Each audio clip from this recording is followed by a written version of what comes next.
Radio মিলনের আজকের নিবেদন পরশুরামের কাহিনী কোচি সংসদ।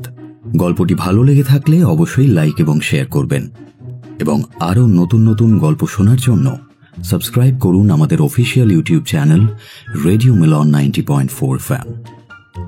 শুরু হচ্ছে পরশুরামের কাহিনী কোচি সংসদ। আলিপুরের সংবাদ।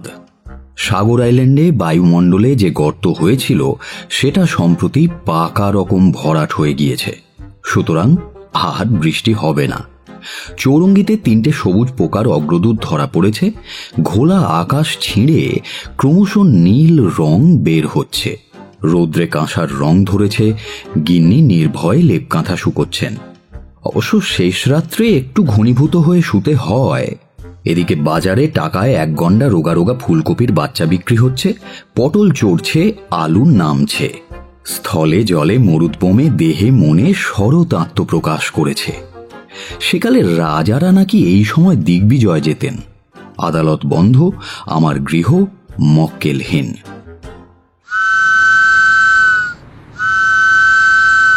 সার্কুলার রোডে ধাপা মেলের বাঁশি পোঁ করে বেজে উঠল। চমকে উঠে দেখলাম বড় ছেলেটা জিওমেট্রি ত্যাগ করে রেলের টাইম টেবিল অধ্যয়ন করছে। ওদিকে ছোট ছেলেটার ঘাড়ে ইঞ্জিনের ভূত চেপেছে।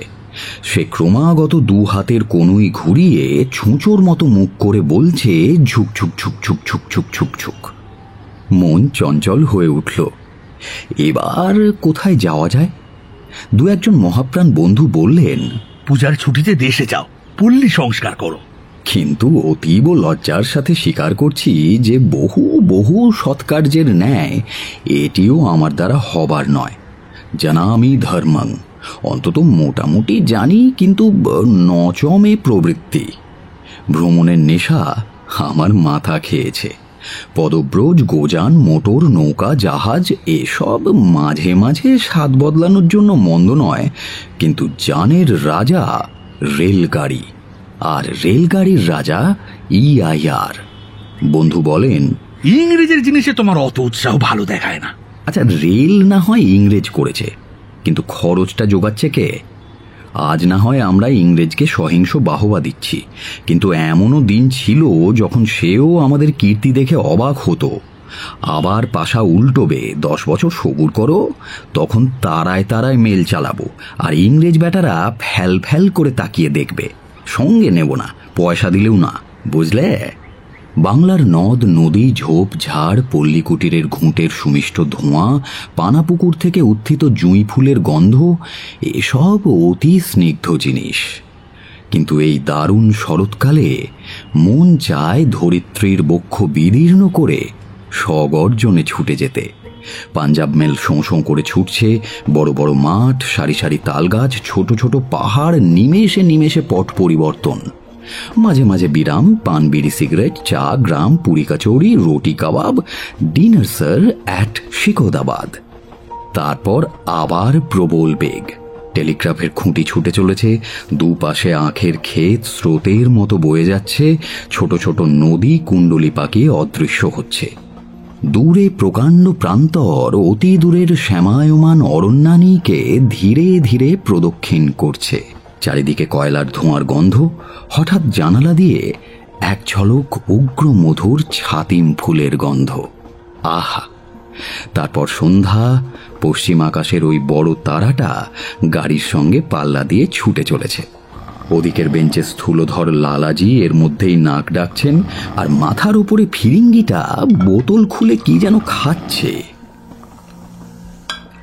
এদিকের বেঞ্চে 2টো কম্বল পাতা, তার উপর আরো 2টো, তার মধ্যে আমি, আর আমার মধ্যে ভরপেট ভালো ভালো খাদ্য সামগ্রী।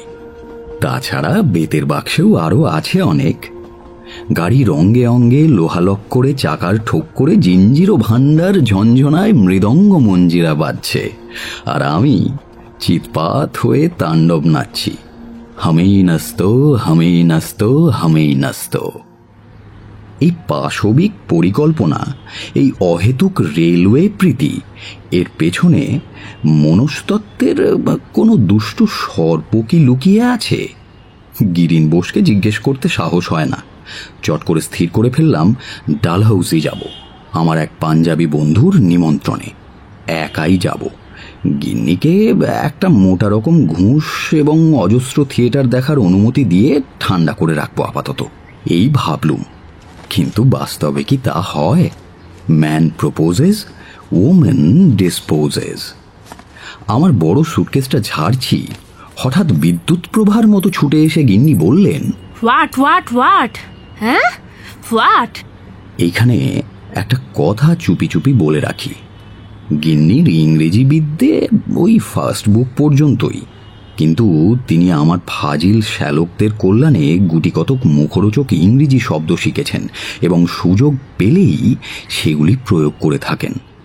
আমি বললাম, মানে এই মনে করছি যে ছুটির কদিন একটু পাহাড়ে কাটিয়ে আসি, শরীরটা একটু কিনা। হোয়াট ইয়ে? একাই যাবার মতলব দেখছি। আমি বুঝি একটা মস্ত ভারী বোঝা হয়ে পড়েছি? তা পাহাড়ে গিয়ে তপস্যা হবে নাকি? সভয়ে দেখলাম শ্রীমুখ ধুমায়মান, বুঝলাম পর্বত বহ্নিমান। ধাঁ করে মতলব বদলে ফেলে বললাম, রাম রাম রাম রাম, কি যে বলো, একা কখনো তপস্যা হয়? আমি হব না তপস্বী গো, যদি না মিলে তোমার মতো তপস্বিনী আর কি। অমনি মন্ত্র বলে স্মোক নয়েসেন্স কেটে গেল। আচ্ছা, হোয়াট পাহাড়? হ্যাঁ, ডালহৌসি, অনেক দূরের পথ। হ্যাং ডালহৌসি। দার্জিলিং চলো। আমার 30 ছড়া পাথরের মালা না কিনলেই নয়, আর 4 ডজন ঝাঁটা, আর অত দাম দিয়ে গলায় দেবার শুয়োপোকা কেনা হলো, সে যে বোয়া নাকি বলে, আর হিরে বসানো চরকা ব্রোচ, তা তো এই পর্যন্ত পড়তেই পেলাম না। তোমার সেই ডালকুকুর পাহাড়ে সেসব দেখবে কে? দার্জিলিং এ বরঞ্চ কত চেনাশোনা লোকের সঙ্গে দেখা হবে। টুনি দিদি, তার ননদ, এরা সব সেখানে আছে। সরোজিনীরা, সুকুমাসী, এরাও গেছে। আর ওই মঙ্কি মিত্তিরের বউ, তার 13টা এড়ি গেড়ি ছানাপোনা নিয়ে গেছে।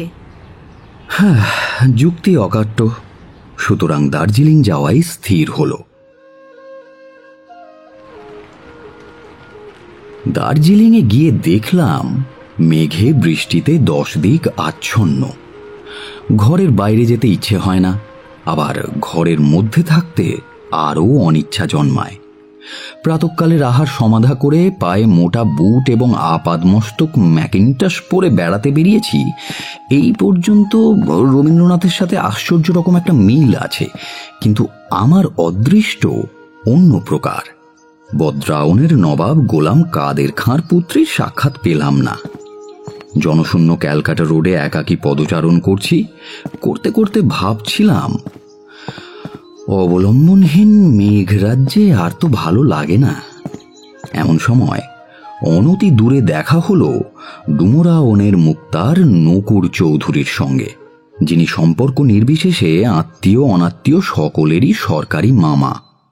নকুর মামা পথের পার্শ্বস্থিত খাদের ধারে একটা বেঞ্চে বসে আছেন। তার মাথায় ছাতা, গলায় কমফোর্টার, গায়ে ওভারকোট, চোখে ভ্রুকুটি আর মুখে বিরক্তি। আমাকে দেখে বললেন, আরে কি হে, ব্রজেন নাকি? আগে হ্যাঁ। তারপর আপনি হঠাৎ দার্জিলিংয়ে? বাড়ির সব ভালো তো? কেষ্টার খবর কি? বেনারসেই আছে নাকি? কি করছে আজকাল? কেষ্ট নকুর মামার নিজের ভাগ্নে, বেনারসের বিখ্যাত যাদব ডাক্তারের একমাত্র পুত্র, পিতৃমাতৃহীন, বয়স 24-25। সে বেটা একটু পাগলাটে ধরনের। নকুর মামাকে বড় একটা গ্রাহ্যই করে না, তবে আমাকে কিছুটা খাতির করে। নকুর মামা বললেন, বলছি সব বলছি। আচ্ছা, তুমি আগে আমার একটা কথার জবাব দাও দেখি। এই দার্জিলিংয়ে লোকে আসে কি করতে? হ্যাঁ, ঠান্ডা চাই? তা কলকাতায় তো আজকাল টাকায় 1 মণ বরফ মেলে, তারই গোটা কত টালির উপর অয়েল ক্লথ পেতে শুলেই তো চুকে যায়। কি সস্তায় শীতভোগ হয়? উঁচু চাই, তা না হলে শৌখিন বাবুদের বেড়ানো হয় না। কেন রে বাবু, দুবেলা তাল গাছে চললেই তো হয়। যত সব হতভাগা। এই পৃথিবীটা যখন কাঁচা ছিল তখন বিশ্বকর্মা তাকে নিয়ে একবার আচ্ছা করে ময়দা ঠাসা করেছিলেন। তার 10 আঙুলের গাঁটটার ছাপ এখনো রয়ে গিয়ে স্থানে স্থানে পর্বত উপত্যকা নদী জলধি সৃষ্টি করেছে। আর বিশ্বকর্মার একটা বিরাট চিমটির ফল হলো এই হিমালয় পর্বত। লাই দিলে কুকুর মাথায় ওঠে। ভগবানের আশকারা পেয়ে মানুষ হিমালয়ের বুকে চড়ে দার্জিলিংয়ে বাসা বেঁধেছে। অবশ্য নকুর মামা ধর্মভীরু লোক, অতটা বাড়াবাড়ি পছন্দ করেন না।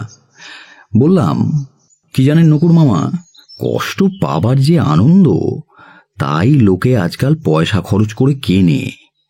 অমৃত বোস লিখেছেন, ভাগ্যিস আছিল নদী জগৎ সংসারে, তাই লোকে যেতে পারে পয়সা দিয়ে ওপারে। দার্জিলিং আছে, তাই লোকের পয়সা খরচ করে পাহাড় ডিঙোবার বদখেয়াল হয়েছে আর কি। তবে আসার কথা এই যে এখানে মাঝে মাঝে ধস নামে। ওরে বাবা! অমনি মামা ত্রস্ত হয়ে খাদের কিনারা থেকে সরে রাস্তার অপেক্ষাকৃত নিরাপদ প্রান্তে এসে বললেন, উচ্ছন্নে যাবে, উচ্ছন্নে যাবে। এটা কি ভদ্রলোকের থাকার দেশ? হ্যাঁ, যখন তখন বৃষ্টি, বাসা থেকে বেরোলে তো 10 তলার ধাক্কা, দুপা হাঁটো আর দম নাও। তাও সিঁড়ি নেই, হোঁচট খেলে তো হাড়গোড় চূর্ণ। চললে হাঁপানি, থামলে কাঁপানি। কেন রে বাবু? চারিদিকে একবার ভীষণ দৃষ্টিতে তাকালেন নকুর মামা। সময়টা যদি সত্য ত্রেতা অথবা দাপর যুগ হতো এবং মামা যদি মুনি ঋষি বা কোনো ভস্মলোচন হতেন, তাহলে এখুনি সমস্ত দার্জিলিং শহর সাহারা মরুভূমি অথবা ছাই গাদা হয়ে যেত। জিজ্ঞেস করলাম, তবে এলেন কেন? আরে এসেছি কি সাদে, এই কেসটার স্বভাব জানো তো। লেখাপড়া শিখলি, বেথা কর, বিষয় আশয় দেখ, রোজগার তো আর করতে হবে না। সেসব নয়, দিন কত খেয়াল হলো, ছবি আঁকলো, তারপরই আমসত্ত্বর কল করে কিছু টাকা ওড়ালো, তারপর কলকাতায় গিয়ে কতগুলো ছোড়া সর্দার হয়ে একটা সমিতি করলো, তারপর বোম্বে গেল। বুঝো, সেখান থেকে আমাকে একটা আর্জেন্ট টেলিগ্রাম। কি হুকুম? না এখনই দার্জিলিং যাও, মুনশাইন ভিলায় ওঠো, আমিও যাচ্ছি, বিয়ে করতে চাই। কি করি, বড় লোক ভাগ্নে, সকল আবদার শুনতে হয়। এসে দেখি এই মুনশাইন ভিলায় পুরো নরক গুলজার। বুঝলে, বরযাত্রীর দল আগে থেকে এসে বসে আছে।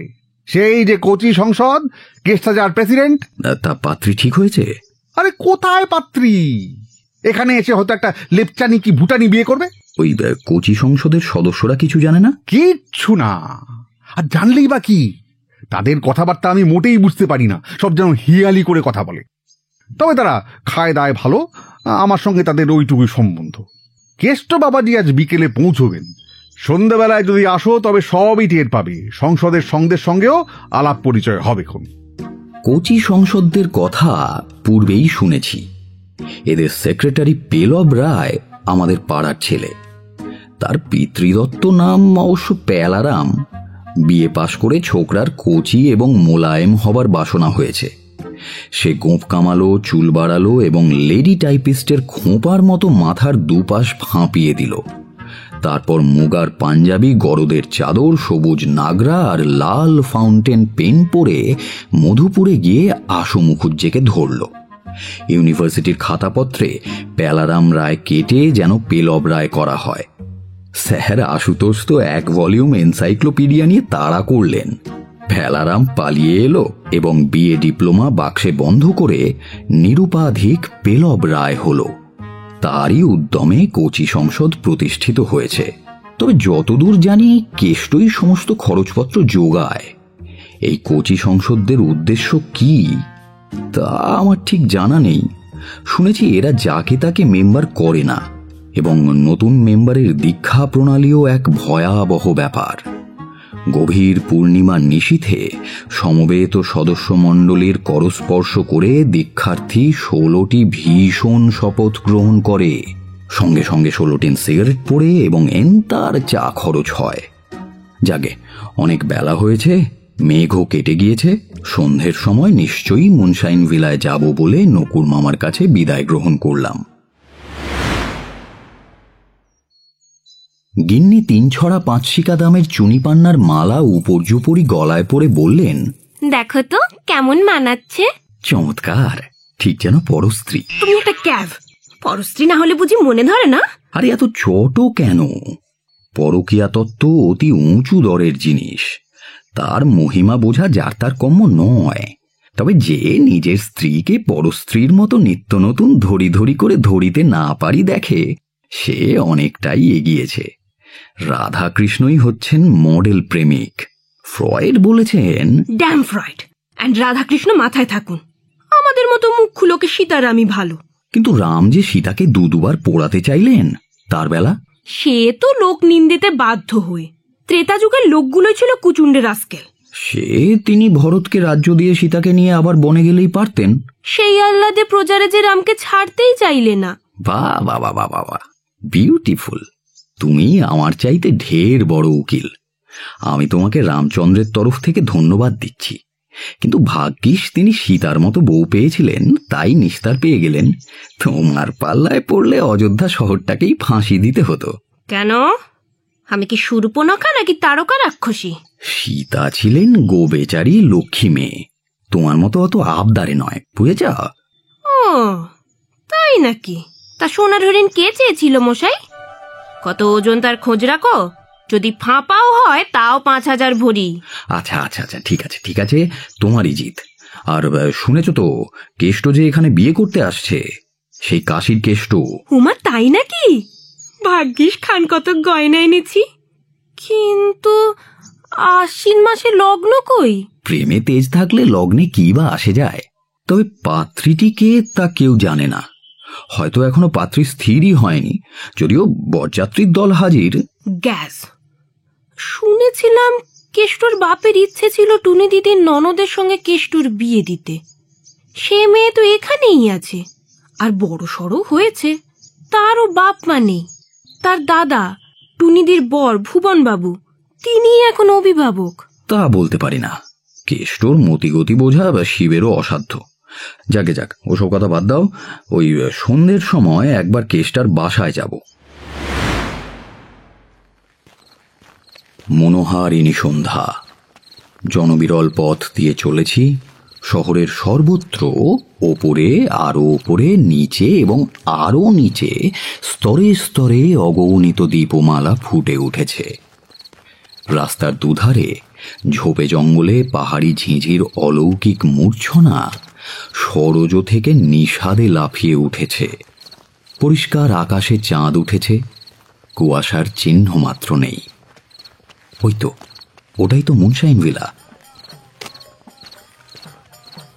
আবার কিসের শব্দ রে বাবা? দার্জিলিং শহরে তো পূর্বে শেয়াল টেয়াল ছিল না। বর্ধমানের মহারাজা যে কটা এনে ছেড়েছিলেন, তারা কি সবাই মুনশাইন ভিলায় উপনিবেশ স্থাপন করেছে নাকি?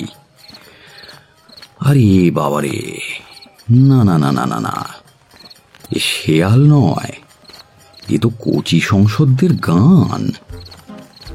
গানের কথা ঠিক বোঝা যাচ্ছে না, তবে আন্দাজে উপলব্ধি করলাম এক অচেনা অজানা অচিন্তনীয় অরক্ষণীয় বিশ্বতরুণীর উদ্দেশ্যে কোচিগণ হৃদয়ের ব্যথা নিবেদন করছে। হা নকুর মামা, শেষে তোমার কপালে এই ছিল? আমাকে দেখে সংসদদের গান বন্ধ হলো, কিন্তু মামা ও কেষ্টকে দেখলাম না। কেষ্ট আজ বিকেলে নাকি পৌঁছেছে, কিন্তু কোথায় উঠেছে কেউ জানে না। খুব শীঘ্রই সে মুনশাইন ভিলায় আসবে, এইরূপ সংবাদ হাওয়ায় পাওয়া গেছে। আসুন ব্রজেনবাবু, আসুন, বসুন। পেলব রায় আমাকে খাতির করে বসালে এবং সংসদের অন্যান্য সভ্যগণের সাথে পরিচয় করিয়ে দিলে। এর নাম শিহরণ সেন ও বিগলিত ব্যানার্জি, তারপর অকিঞ্চিত কর ও হতাশ হালদার, তারপর দোদুল দে, আর একদম শেষে উপবিষ্টবান লালিমা পাল। ভাবলাম জিজ্ঞেস করি, এদের নাম কি অন্নপ্রাশন লব্ধ না সজ্ঞানে স্বনির্বাচিত? কিন্তু চক্ষু লজ্জায় বাধা দিল আর কি। লালিমা পাল মেয়ে নয়? নাম শুনে অনেকেই নাকি এই ভুলটা করে, আর সেজন্য আজকাল নামের শেষে সে পুং লিখে থাকে। হঠাৎ দরজা ঠেলে নকুর মামা প্রবেশ করলেন, কিন্তু তার পেছনে ওটিকে কি? এ তো কেষ্ট। অবশ্য আমি একাই চমকিত হইনি, সমগ্র কোচি সংসদ অবাক হয়ে দেখতে লাগলো। হতাশ বেচারা নিতান্তই ছেলে মানুষ, সবে সিগারেট ফুঁকতে শিখেছে, সে তো একেবারে আঁতকে উঠল। কেষ্টর আপাদমস্তক বাঙালির আধুনিক বেশবিন্যাসের বিরুদ্ধে বিদ্রোহ ঘোষণা করেছে। তার মাথার চুল কদম্ব কেশরের মতো ছাঁটা, গোঁফ নেই, কিন্তু ঠোঁটের নিচে ছোট একগোছা দাড়ি আছে। গায়ে সবুজ রঙের খাটো জামা, তাতে বড় বড় সাদা ছিট, কোমরে বেল্ট, মালকোঁচা মারা বেগুনি রঙের ধুতি, পায়ে পট্টি ও বুট, হাতে একটা মোটা লাঠি বা কোঁতকা টাইপের জিনিস ধরে রয়েছে, আর পিঠে ক্যাম্বিসের একটা ন্যাপস্যাক স্ট্র্যাপ দিয়ে বাঁধা। আমি প্রথম কথাটা বললাম, কেষ্ট, এ কি বিভীষিকা? প্রথমটা তাই মনে হবে, কিন্তু যখন বুঝিয়ে দেব তখন বলবেন, হ্যাঁ কেষ্ট ঠিকই করেছে। ব্রজেন্দা, জীবনটা ছেলে খেলা নয়, আর্ট অ্যান্ড এফিসিয়েন্সি। আর সে না হয় বুঝলাম, কিন্তু চেহারাটা অমন করলে কেন? শুনুন, মানুষের চুলটা অনাবশ্যক। শীত তাপ নিবারণের জন্য যেটুকু দরকার ঠিক ততটুকুই রেখেছি। এই যে দেখছেন দাড়ি, একে বলে ইম্পেরিয়াল। এর উদ্দেশ্য নাকটা ব্যালেন্স করা। আপনারা সাদা ধুতির উপর ঘোর রঙের জামা পরেন, তাতে চেহারাটা টপ হেভি দেখায়। আমার পোশাকটা দেখুন, লাম violet and sage green, white spots, colour contrast and harmony. এবার একটা পাছাপাড় হাফ প্যান্টের ফরমাইশ দিয়েছি, তাতে ওয়েস্ট লাইন আরও ইমপ্রুভ করবে। এই যে দেখছেন লাঠি, এতে বাঘ মারা যায়। এই যে দেখছেন পিঠের উপর মোচকা, এতে পাবেন না এমন জিনিস নেই। আমি স্বাবলম্বী, স্বয়ংসিদ্ধ, বেপরোয়া। এই পর্যন্ত বলে কেষ্ট 2 পকেট থেকে 2 প্রকারের সিগারেট বের করল এবং যুগপৎ টানতে শুরু করল। তারপর বলল, পারেন এরকম? একটা ভার্জিনিয়া, একটা টার্কিশ, মুখে গিয়ে ব্লেন্ড হচ্ছে। নকুর মামা চক্ষু মুদে অগ্নিগর্ভ সমীবক্ষবৎ বসে রইল। তার অভ্যন্তরে বিস্ময় ও ক্রোধ ধিকি ধিকি করে জ্বলছে। কেষ্টবাবু, আপনি না কচি সংসদের সভাপতি, আপনি শেষটায় এমন হলেন? কোচি ছিলাম বটে, কিন্তু এখন পাকার সময় হয়েছে। নিশ্চয়ই নিশ্চয়ই, নইলে দরকচা মেরে যাবে একেবারে। যাকে ওসব কথা যাক। কেষ্ট, তুমি নাকি বিয়ে করছো? সেই পরামর্শ করতেই তো আসা। আপনিও এসেছেন, খুব ভালোই হয়েছে। প্রথমে আমি প্রেম সম্বন্ধে 2-4 কথা বলতে চাই।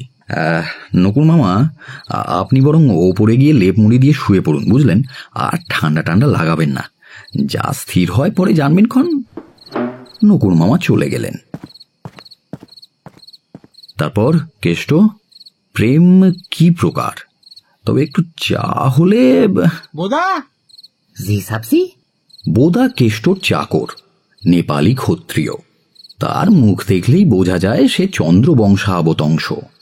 পেলব তাকে 10 পেয়ালা চা আনতে বলল। দেখুন, প্রেম সম্বন্ধে লোকের অনেক বড় বড় ধারণা আছে। চণ্ডীদাস বলেছেন, নিমে দুধ দিয়ে একত্র করে ওইছন কানুর প্রেম। রাশিয়ান কবি ভটকাউইস্কি বলেন, প্রেম একটা নিকৃষ্ট নেশা। মেটসনিকভ বলেন, প্রেমে পরমায়ু বৃদ্ধি হয়, কিন্তু ঘোল আরো উপকারী। মাদাম দে সেরি বলেন, প্রেমই নারীর একমাত্র অস্ত্র, যার দ্বারা পুরুষের যথাসর্বস্ব কেড়ে নেওয়া যায়। এদিকে আবার ওমর খায়াম লিখেছেন, প্রেম চাঁদের শরবত, কিন্তু তাতে একটু সিরাজি মেশাতে হয়। হেনরি দ্য 8th বলেছেন, প্রেম অবিনশ্বর, একটি প্রেম পাত্রী বধ করলে পর পর আরো 10টি এসে জোটে। ফ্রয়েড বলেন, প্রেম হচ্ছে পশু ধর্মের উপর সভ্যতার পলেস্তরা। হ্যাভলক এলিস বলেন, ঠিক আছে ঠিক আছে ঠিক আছে, ঢের হয়েছে। তুমি নিজে কি বলো তাই শুনতে চাই। আমি বলি, প্রেম একটা ধাপ্পাবাজি, যার দ্বারা স্ত্রী পুরুষ পরস্পরকে ঠকায়। কি? কচি সংসদ একটা অস্ফুট আর্তনাদ করল। হতাশ বুকে হাত দিয়ে বলল, অমন করছিস কেন রে হুতো? বেশি সিগারেট খেয়েছিস বুঝি? ব্যথা ব্যথা। আর খাস রে।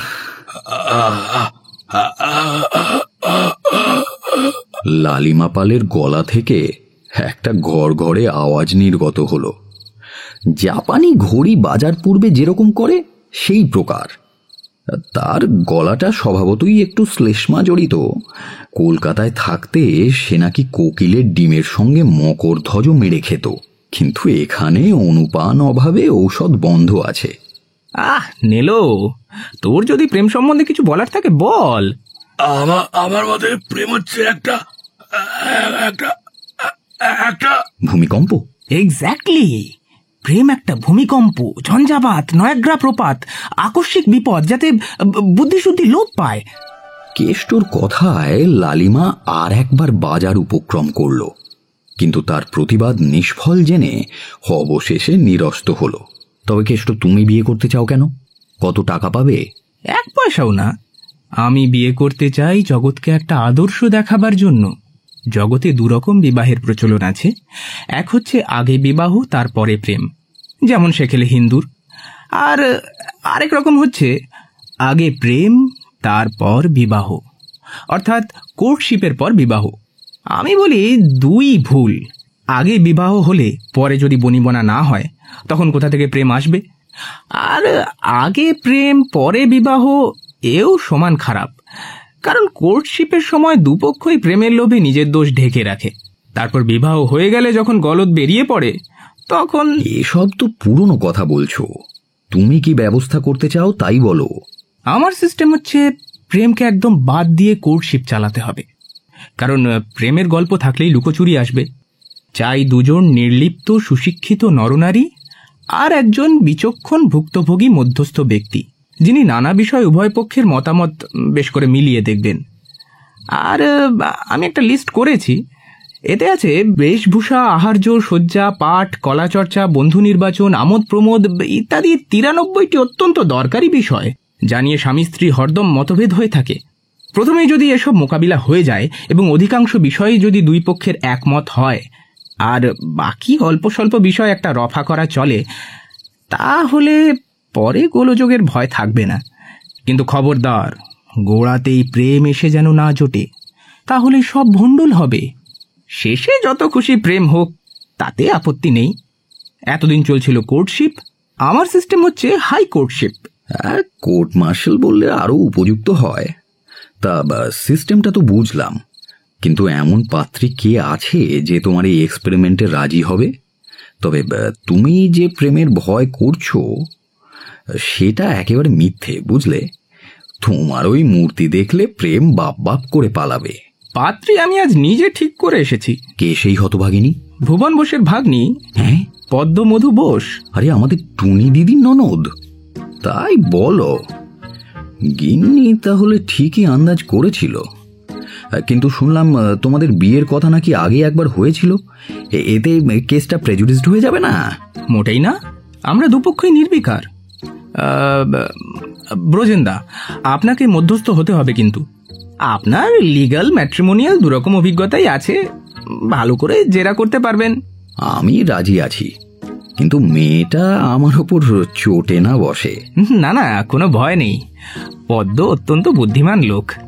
লোকটি তো বুদ্ধিমান, কিন্তু মেয়েটি কেমন? মজবুত বলেই তো বোধ হয়।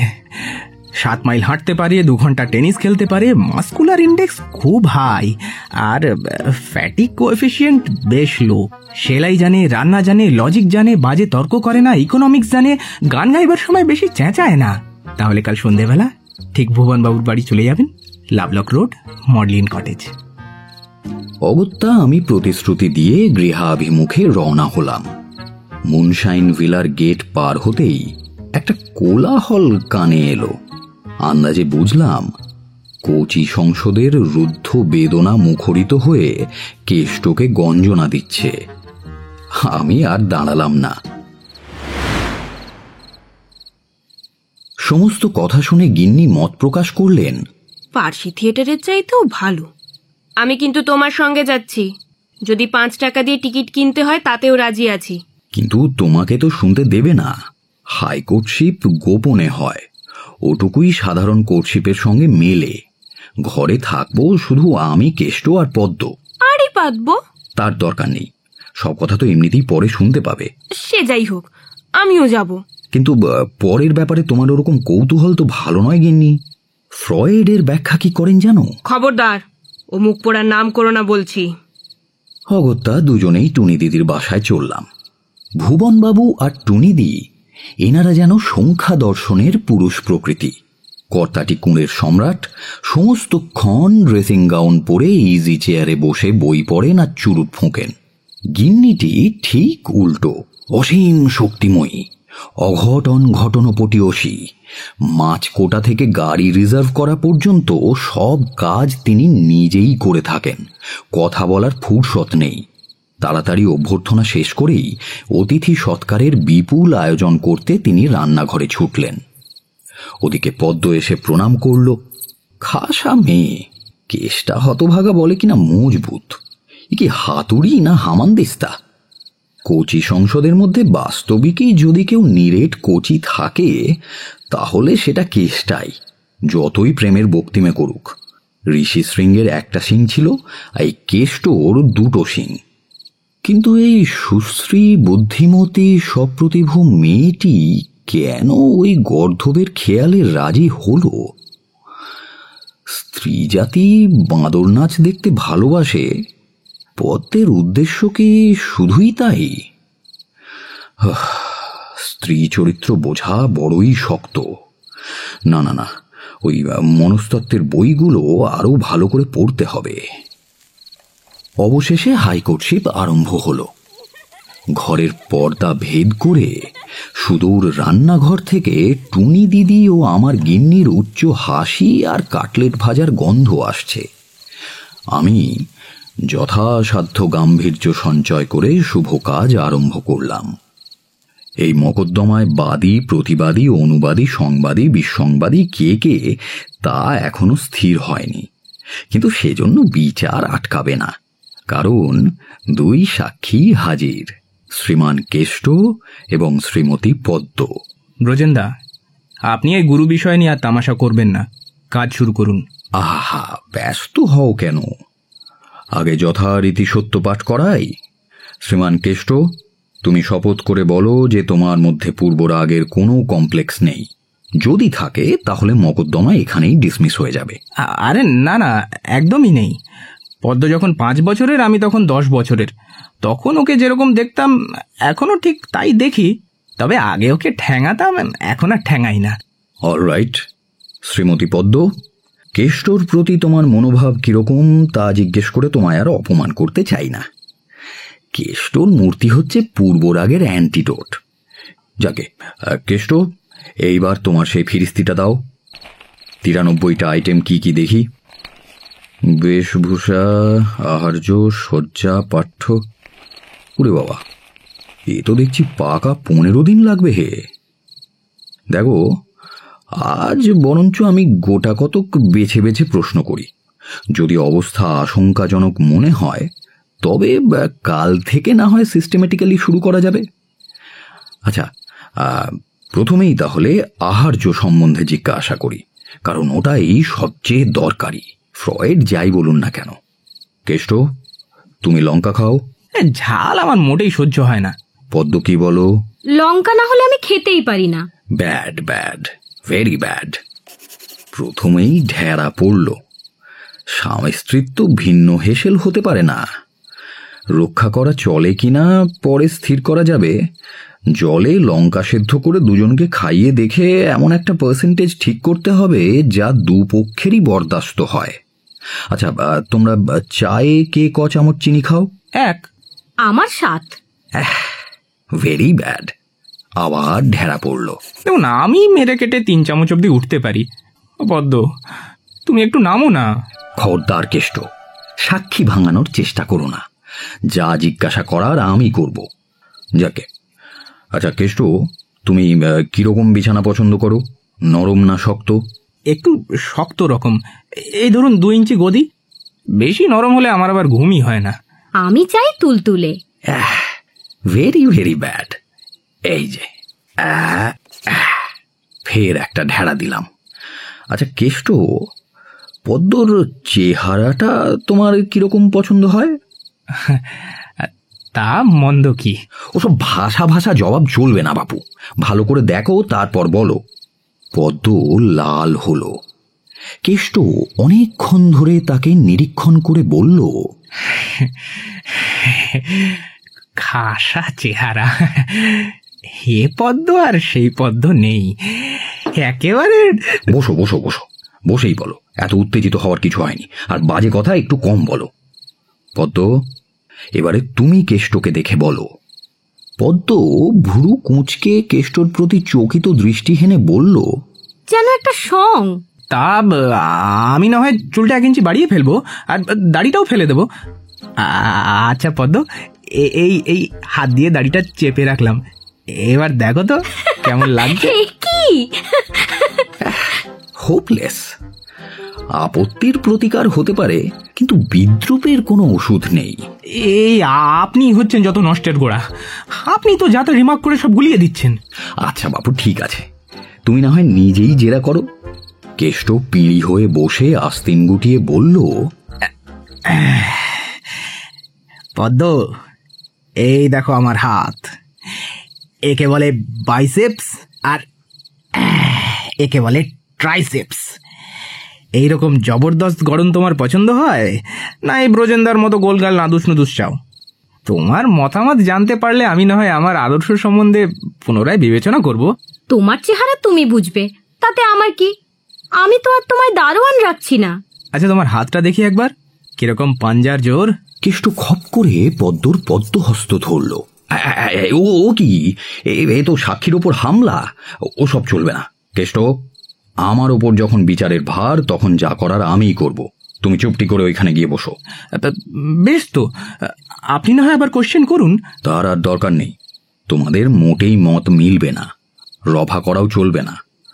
আমি এই হুকুম দিলুম, না পু, নাথিং ডুইং। কেস এখন মুলতুবি রইল।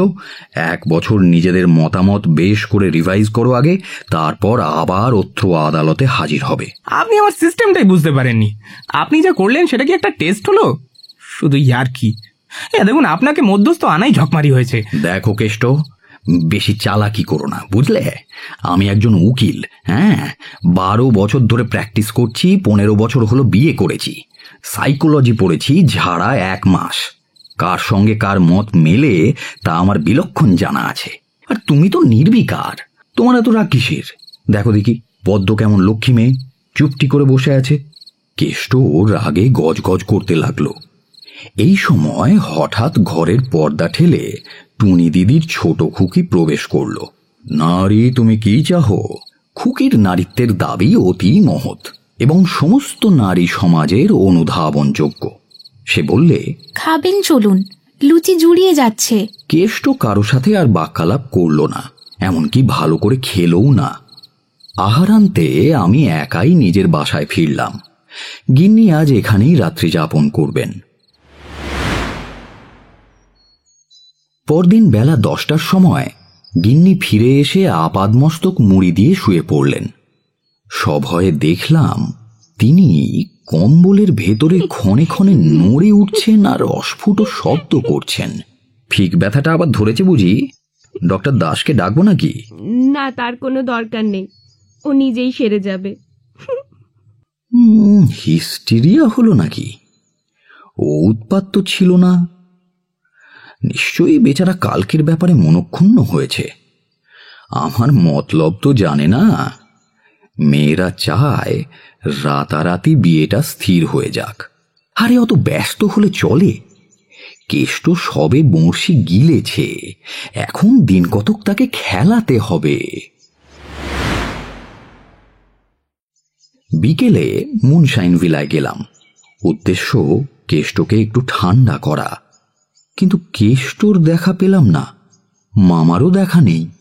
কচি সংসদের সভ্যগণ নিজ নিজ খাটে শুয়ে আছে, ডাকলেও কেউ সাড়া দেয় না।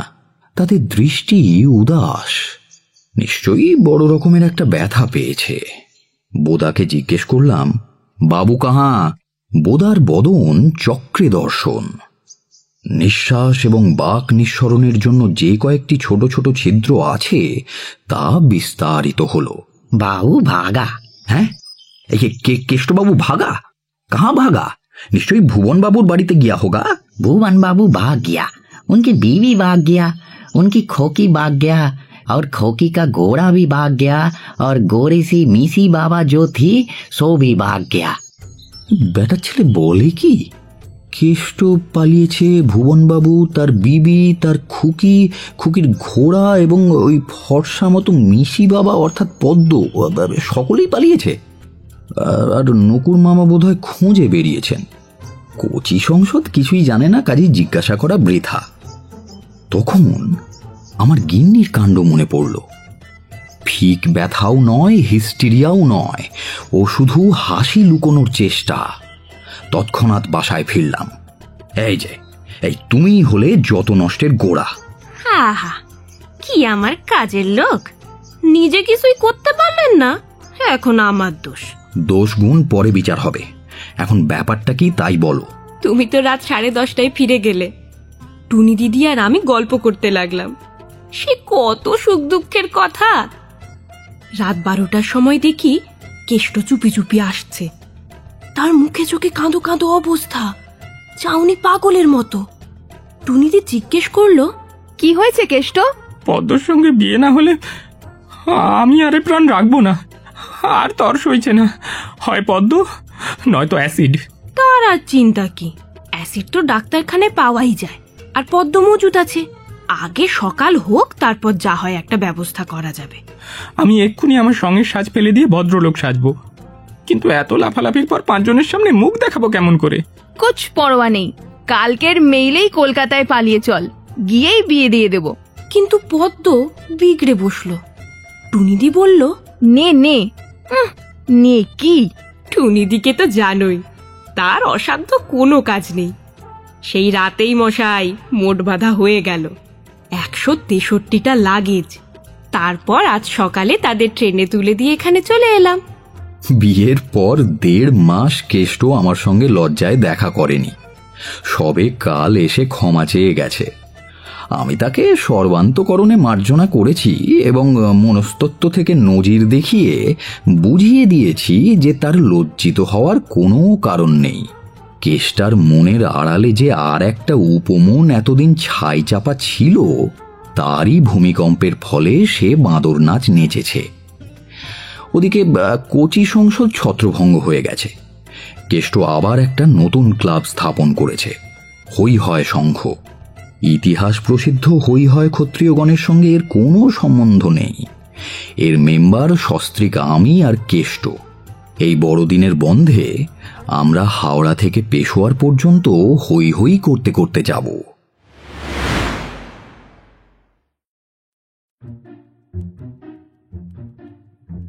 এতক্ষণ আপনি শুনছিলেন পরশুরামের কাহিনী কোচি সংসদ। কেষ্টর চরিত্রে অপূর্ব, নকুর মামার ভূমিকায় দীপঙ্কর, গিন্নির চরিত্রে রীতি, পদ্মর ভূমিকায় সঙ্গীতা, টুনি বৌদির চরিত্রে মধুরা, পেলব বন্ধু এবং লালিমার ভূমিকায় সৌরভ, ব্রজেন এবং অন্যান্য চরিত্রে সায়ন, নাট্যরূপ দান Chinmoy, poster and publicity design Divine Comedy, সমগ্র পরিচালনা এবং ধ্বনি পরিকল্পনা সায়ন। আগামী সপ্তাহে আরও একটি নতুন গল্প নিয়ে হাজির হব আমরা।